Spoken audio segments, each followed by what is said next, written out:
जानिए न्याय के देवता शनिदेव के जन्म की कथा।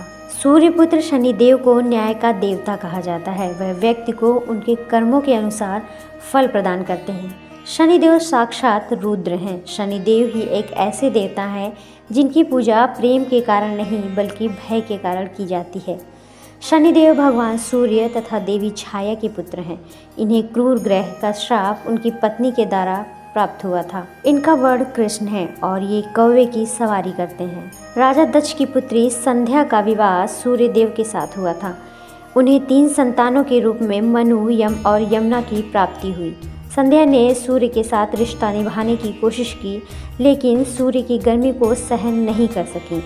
संध्या ने अपनी एक प्रतिछाया को बनाया और कहा कि वह सूर्यदेव की पत्नी के रूप में अपनी भूमिका को निभाएं और तीनों बच्चों की देखभाल भी करें। हालांकि छाया साधारण रूप संध्या से मिलती जुलती थी, इसलिए सूर्यदेव को उन पर तनिक भी संदेह नहीं हुआ। छाया से सूर्यदेव के 3 और बच्चे हुए, शनि, मनु और भद्रा।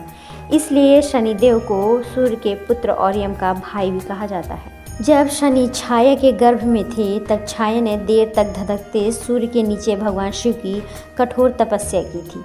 इसलिए शनिदेव गर्भ के अंदर काले रंग के हो गए। जैसे ही शनिदेव का जन्म हुआ तो सूर्यदेव को लगा कि काले रंग का पुत्र उनका नहीं हो सकता। उन्होंने छाया के चरित्र पर संदेह किया। अपनी माँ को अपमानित होते देख नाराज हुए शनिदेव ने जब अपने पिता पर नज़र डाली तो उसके प्रभाव से सूर्यदेव भी काले हो गए। जब सूर्यदेव को अपनी गलती का एहसास हुआ, वहाँ से सूर्यदेव शंकर जी के शरण में गए तो उन्होंने माफ़ी मांगी। तब जाकर सूर्यदेव को अपना असली रूप प्राप्त हुआ। तो आनंद लीजिए भक्ति की अमृत धारा का और जुड़िए दिव्य सुधा के साथ। हमारे चैनल को सब्सक्राइब ज़रूर करें। धन्यवाद।